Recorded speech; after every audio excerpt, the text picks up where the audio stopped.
todos, sejam bem-vindos a esta casa de oração e de estudo.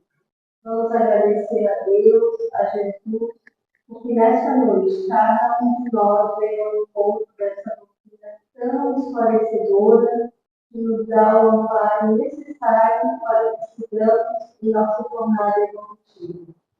Com implicitamento, passamos a peça que Jesus nos ensinou, pedindo permissão para dar início ao doutrinário da noite de hoje.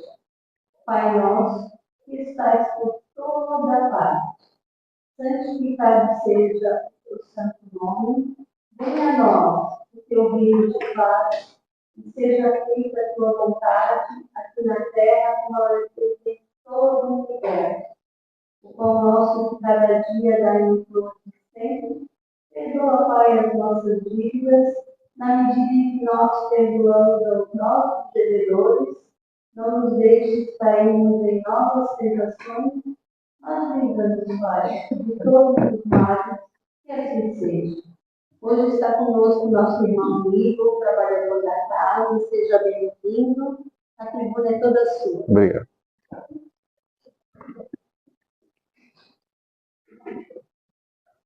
Boa noite a todos.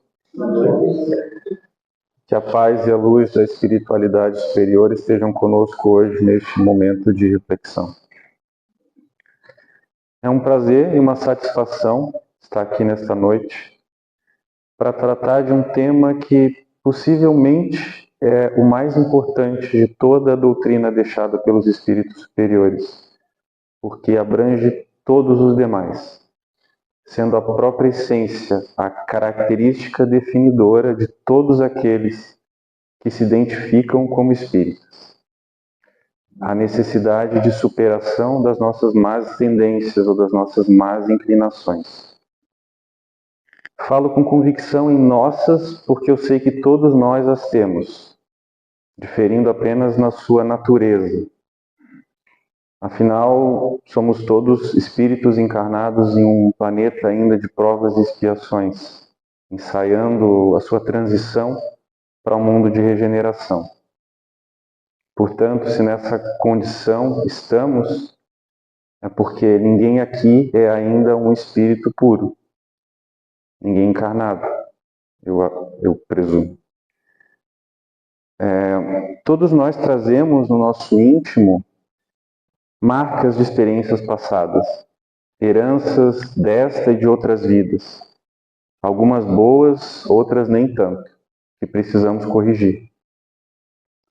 Essas más inclinações e a tarefa da sua retificação representam verdadeiros desafios espirituais que precisamos encarar com fé, vigilância, porque afinal foi justamente com essa proposta que nós viemos ao plano físico. Foi justamente para isso que aceitamos embarcar na jornada dessa experiência corpórea, quer nos lembremos disso ou não. Já lhes adianto que a proposta espírita não é de condenação das nossas inclinações humanas menos favoráveis, mas sim de reeducação do espírito, de ressignificação dessas experiências que originaram esses hábitos. Mas o que seriam então essas más tendências? O dicionário Michaelis define a palavra tendência como uma disposição natural que leva alguém a agir de determinada maneira ou a seguir certo caminho, uma inclinação ou predisposição. Confirmamos que se trata do resultado de fatores pré-existentes. É a forma como reagimos às situações da vida, ditadas pela nossa experiência que já acumulamos em todas as existências, incrustada no nosso inconsciente. Esses elementos extravasam e se manifestam nas nossas preferências, nos nossos gostos, nas nossas afinidades e nas nossas aversões, na nossa própria visão do mundo. As nossas personalidades atuais não são nada além do subproduto de tudo aquilo que já vivemos e experimentamos ao longo da nossa jornada evolutiva. Sob a ótica espírita, as más tendências são inclinações morais negativas, vícios, comportamentos e pensamentos de baixa vibração, motivados sobretudo pela ignorância das leis divinas e que comprometem a nossa evolução. Alguns exemplos são o orgulho, o egoísmo, a vaidade, a impaciência, os ciúmes, a intolerância, os vícios de toda sorte. Somos todos espíritos imortais, criados simples e ignorantes. Embora estejamos destinados à perfeição, essa ainda não é a nossa condição. Assim, nós podemos dizer que as más tendências de hoje são os frutos das nossas próprias escolhas infelizes, nessa existência e também nas anteriores. Não são punições divinas, é importante que se diga. Tampouco são o resultado exclusivo da manipulação de entidades trevosas, como muitos de nós costumam pensar. Elas são, sim, as consequências naturais do mau uso do nosso livre-arbítrio ao longo das existências sucessivas. Assim, cada encarnação é uma bênção imensurável, porque constitui uma nova chance para repararmos esses erros pretéritos e também para treinarmos e fortalecermos as virtudes que já adquirimos. Deus, na sua infinita justiça e misericórdia, nos dá todo o tempo e oportunidade necessários a essa retificação. Nos dá as ferramentas e nos mostra o caminho, por meio dos seus enviados, como foi o próprio Cristo. Mas não opera a mudança por nós. Não, meus irmãos. Que fique bem claro. O trabalho da reforma íntima é sempre nosso. Aquele que busca se livrar das suas más inclinações e conquistar o direito de permanecer em uma terra de regeneração, esse deve, antes de tudo, estar disposto ao serviço. O tempo é curto, meus irmãos. A cada dia se acelera o processo da transição planetária. E somente aqueles em sintonia com essa nova realidade poderão continuar as suas jornadas evolutivas neste orbe. Não se pode mais adiar o trabalho da reforma íntima. Bom, já sabemos o que são as más tendências e também estamos cientes da urgência e da necessidade da retificação dessas características. Mas ainda há uma questão subjacente e de importância fundamental para uma boa execução dessa tarefa. Como nós podemos identificar essas más tendências? Como saber quais são exatamente as nossas inclinações menos nobres? Como descobrir quais são as nossas imperfeições dominantes? Afinal, apenas podemos ajustar aquilo que conhecemos. E a nossa mente tem o mau hábito de disfarçar as nossas imperfeições, ou de normalizá-las, usando subterfúgios, justificativas, para permanecer na sua zona de conforto, evadindo-se do trabalho necessário. E assim acontece, uma vez confrontados com nós mesmos, de frente ao espelho, por vezes a mácula da ira se transmuta em uma personalidade forte.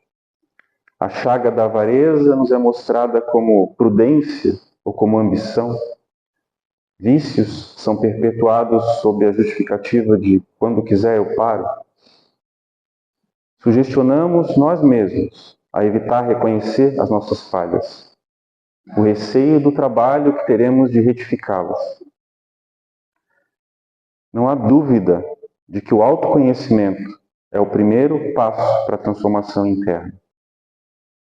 Essa necessidade não escapou à atenção do codificador. Allan Kardec, no Livro dos Espíritos, pergunta na questão 919: qual o meio prático mais eficaz que tem o homem de se melhorar nesta vida e de resistir à atração do mal? A resposta dos Espíritos é contundente.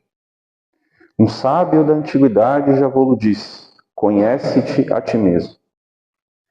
Aliás, essa máxima, como indicam os próprios Espíritos, não é nenhuma novidade. Ela já constava do frontispício do oráculo de Delfos, no templo de Apolo, na Grécia do século VIII a.C. O sábio Sócrates, pai da filosofia moderna e precursor dos postulados espíritas, tornou a frase fundamental nos seus diálogos, acreditando que o autoconhecimento era o ponto de partida para uma vida mais autêntica e mais feliz. Notem a importância que tem o autoconhecimento, pois já preocupava as mentes dos homens desde os primórdios da civilização, sendo esculpida no pórtico do local mais famoso da antiguidade, onde as pessoas iam procurar aconselhamento sobre o futuro, e ocupando as mentes mais brilhantes ao longo da história. No livro Vida, Desafios e Soluções, pela psicografia de Divaldo Franco, Joana de Ângeles ensina mais. O autoconhecimento revela ao ser as suas possibilidades e limitações, abrindo-lhe espaço para renovações e conquistas de novos horizontes de saúde e planificação, sem consciência de culpa e sem estigmas. Esse conhecimento de nós mesmos, ele somente pode ser adquirido por meio de esforço e de observação constantes. É necessário que seja vigilante e absolutamente sincero a respeito das nossas mazelas, sem buscar justificá-las ou diminuir a sua relevância. Bom, não é fácil encarar a própria sombra no espelho, meus irmãos. Por isso mesmo, a maior parte de nós evita fazê-lo. Ao reconhecermos que temos uma característica indesejável, o próximo passo, a consequência natural, será a busca pela sua correção, pela sua retificação. E isso demanda esforço. Não há evolução sem trabalho. Não por outra razão, a humanidade terrestre pouco tem avançado no campo moral, em descompasso com os avanços científicos e intelectuais. Mas então, como é que nós podemos buscar adquirir esse autoconhecimento? Ou ao menos buscá-lo ativamente? A espiritualidade nos ensina uma excelente técnica, que é a observação do nosso comportamento diário.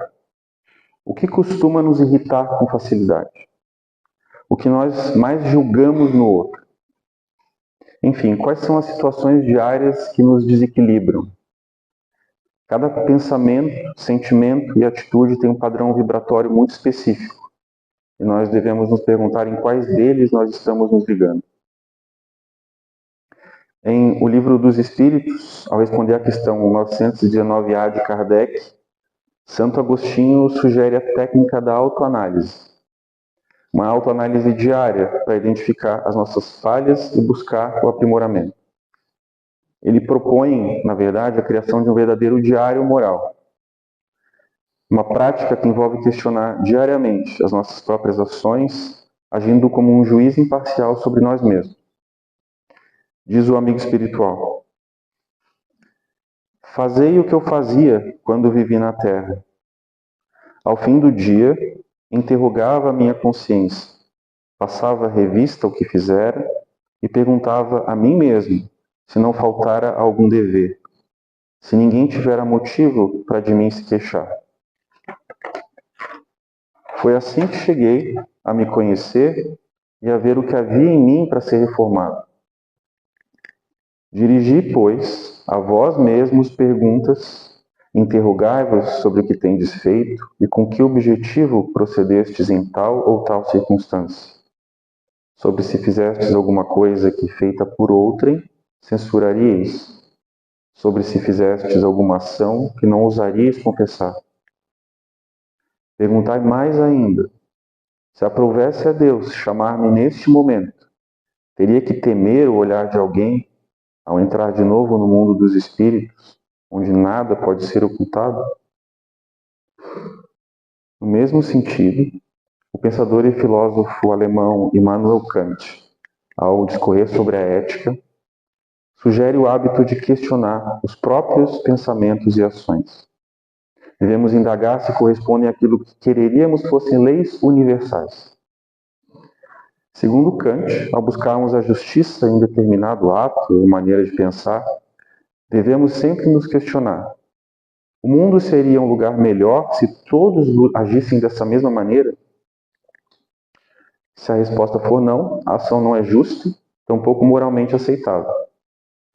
Portanto, qualquer ato ou ação que possa ser extrapolada para todos os demais, se isso for benéfico à coletividade, é justo. Essa é a ideia de Kant. Será que nós temos praticado essa contabilidade moral ao deitarmos nossas cabeças em repouso a cada noite? A prática de se colocar no lugar do outro também é muito útil para descobrir falhas que antes não percebíamos. Com frequência, nós projetamos no próximo as nossas próprias falhas, os nossos próprios defeitos e frustrações. De fato, vemos o cisco no olho do próximo e não enxergamos a trave no nosso. Observar comportamentos indesejáveis de terceiros, sempre sem julgá-los, pode também facilitar a percepção dessas características em nós mesmos. É salutar sempre perguntar com sinceridade: se eu estivesse naquela mesma situação, agiria da mesma forma? O que eu faria? Podemos notar uma determinada conduta e tomar a decisão de não praticá-la. Assim, quando defrontados com aquela mesma situação, saberemos como agir. Existem outras ferramentas importantes para a prática do autoconhecimento sugeridas pela espiritualidade. Como exemplo, a prece e a meditação são práticas que acalmam, elevam a mente, promovem uma conexão com o mais alto. Permitem que os nossos pensamentos e ações sejam observados e analisados com mais clareza. Mas para essa tarefa é sempre interessante buscar o apoio dos espíritos, pedir ajuda divina na empreitada do nosso aprimoramento moral. A espiritualidade superior ela nos acompanha, nos intui e nos fortalece em todos os momentos. Está atenta às nossas necessidades e às nossas dificuldades. Sabe muito bem que nenhum esforço é em vão. E estará sempre pronta a nos auxiliar, se a nossa intenção for sincera. O estudo do Evangelho no lar também é uma excelente fonte de informações.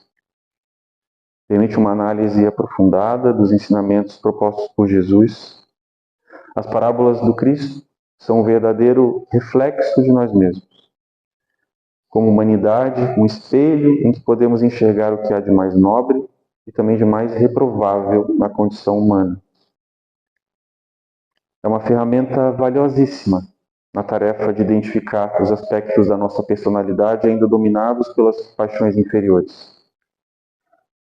E também mostra os caminhos para superá-las, para que possamos crescer como seres humanos. Outra técnica sugerida é ouvir o que os outros têm a dizer. Algo bem simples, na verdade. Ouvir o que os outros têm a dizer a nosso respeito. Aqui eu digo ouvir com ouvidos de aprendiz mesmo, com a mente e o coração abertos, acolhendo possíveis críticas e sugestões como oportunidades de aprimoramento, não como ofensas. Aqueles que estão mais próximos de nós frequentemente nos avisam a respeito de palavras, ações, atitudes nossas que talvez não estejam em sintonia com ideais mais elevados. Essas pessoas também almejam o nosso bem. Frequentemente são amigos, familiares. E prestar atenção no que eles têm a dizer, nesse feedback, pode nos ajudar a conhecer as nossas fraquezas. Aqueles pontos de atenção no nosso processo de reforma íntima.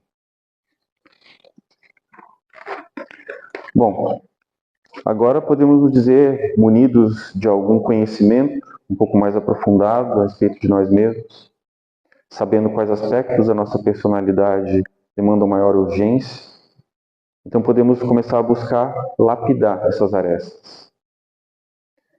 A tarefa não é fácil.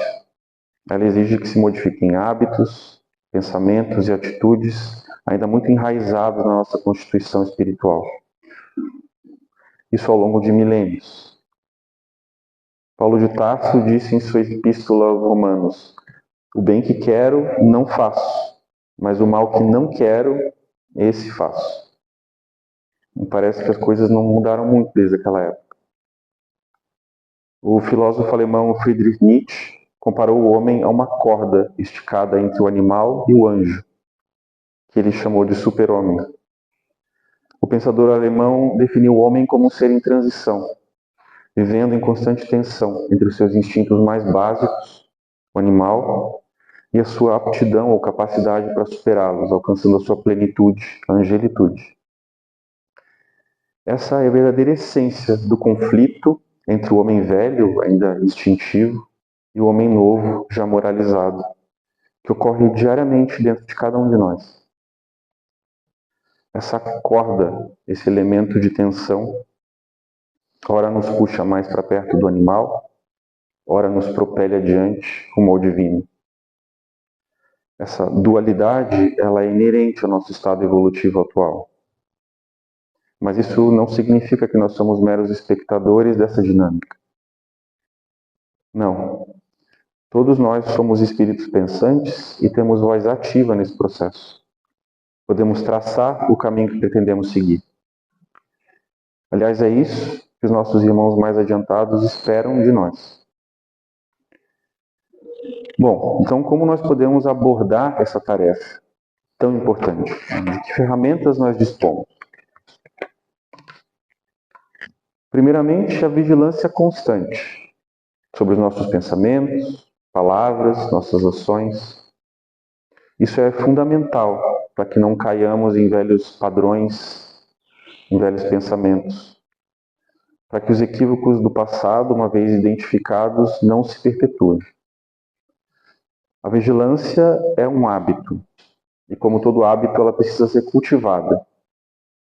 No início, essa autoanálise pode parecer um pouco mecânica, até artificial, mas com o passar do tempo, com paciência e persistência, ela se torna natural e acompanha todos os nossos pensamentos e as nossas ações.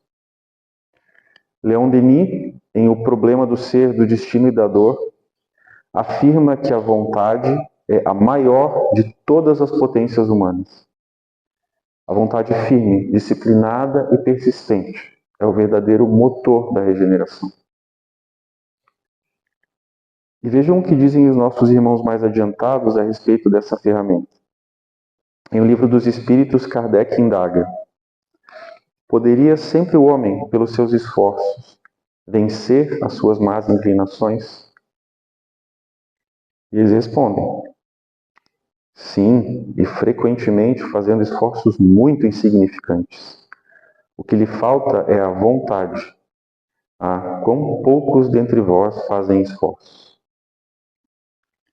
É um verdadeiro soco no estômago, não é, meus irmãos?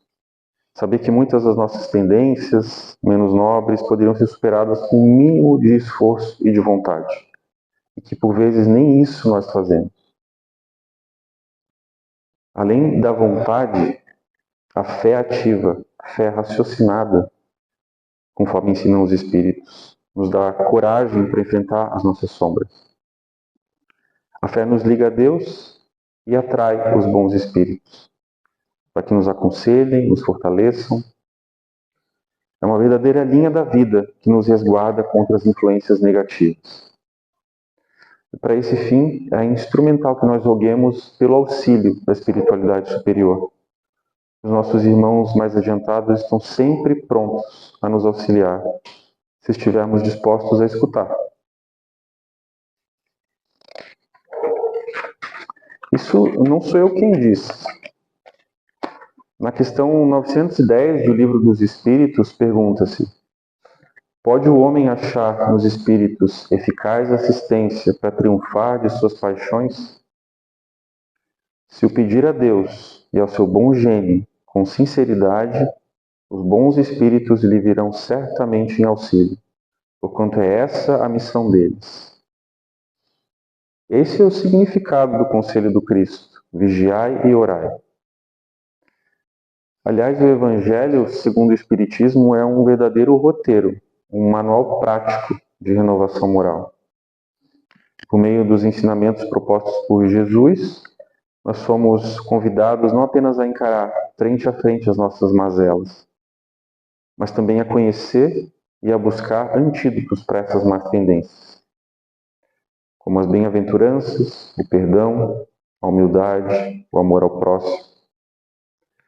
Estudando o Evangelho, a nos depararmos com o impulso da vingança, somos apresentados ao perdão.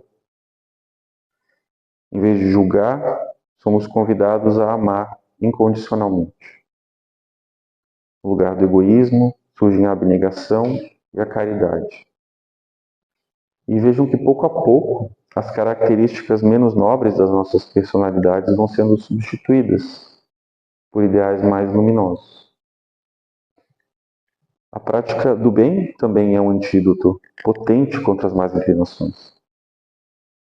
O serviço ao próximo fortalece o caráter e não deixa espaço para que nos enredemos em pensamentos mais nebulosos.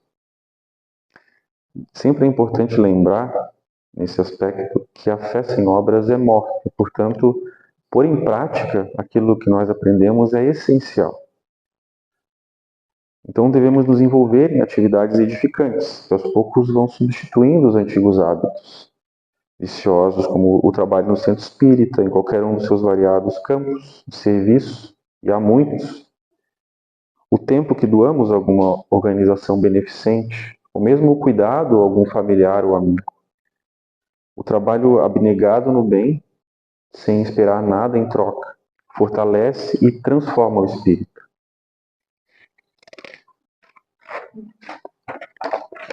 Mas ao aceitarmos essa tarefa, a tarefa da reforma íntima, da transformação interior, precisamos estar cientes de que vamos falhar diversas vezes antes de acertar.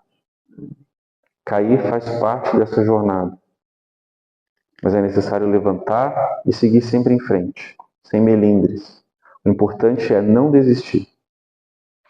A culpa deve ser substituída por responsabilidade e pelo arrependimento construtivo, com a promessa de fazer melhor da próxima vez. As más tendências não desaparecem do dia para a noite. A sua superação exige esforço constante, persistência e confiança na lei da vida. É preciso, antes de mais nada, ter coragem para enfrentar a si mesmo. Embora desafiador, esse trabalho é esperado de cada um de nós. Nas palavras da amiga espiritual Joana de Ângeles, no livro Vida, Desafios e Soluções, pela psicografia de Divaldo Franco, somente quando se passa a viver a compreensão da realidade interior, descobrindo-se e conservando-se desperto para a ação do pensamento lógico e consciente, é que se liberam os efeitos danosos do passado e se estabelecem novas normas de conduta para o futuro. Meus irmãos, todos nós somos espíritos imperfeitos.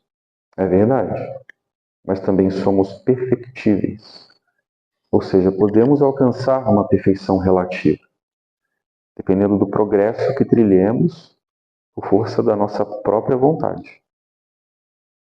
Não há erro que não possa ser corrigido, nem má tendência que não possa ser vencida. A cada dia, com pequenos passos, podemos nos tornar pessoas melhores, sem pressa e sem pausa. A tarefa é grande e é incessante. Podemos nos tornar pessoas melhores, sim. A recompensa também é grandiosa e a superação das nossas falhas sempre está ao nosso alcance. Aqui eu poderia trazer da literatura algum exemplo prático de superação das más inclinações. Mas a verdade, meus irmãos, é que para encontrarmos esse exemplo, basta olharmos para nós mesmos. Ou para aqueles que estão à nossa volta nessa sala. Todos nós já passamos por esse processo inúmeras vezes. Superamos inúmeras inclinações negativas, tendências inferiores. Se estamos aqui hoje, é porque já estamos na caminhada.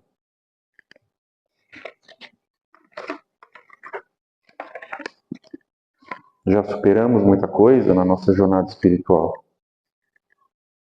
A mudança já está se operando dentro de cada um de nós. Muitos já nos distanciamos do eu inferior, dominado apenas pelos instintos e pelas paixões. Há ainda muito a fazer, é verdade. Mas não podemos ignorar aquilo que todos nós já conquistamos. A verdade, meus irmãos, é que a superação das más tendências é um trabalho constante. Ele nunca cessa. Mas a partir do momento que tomamos a consciência de que ele é necessário, ele passa a fazer parte da nossa vida, em todas as nossas ações, em todos os nossos pensamentos. Começamos a julgar e a analisar tudo aquilo que fazemos. Mas é um hábito que precisa ser desenvolvido, precisa ser cultivado. E para isso, como já foi dito, é necessário a oração e a vigília. É necessário que peçamos ajuda à espiritualidade nesse trabalho que nunca cessa. Que possamos seguir com coragem, com vigilância, com fé, certos de que Deus não nos dá fardos maiores do que aqueles que nós podemos carregar. Eu agradeço os olhares atentos de todos e que Deus esteja conosco. Muito obrigado.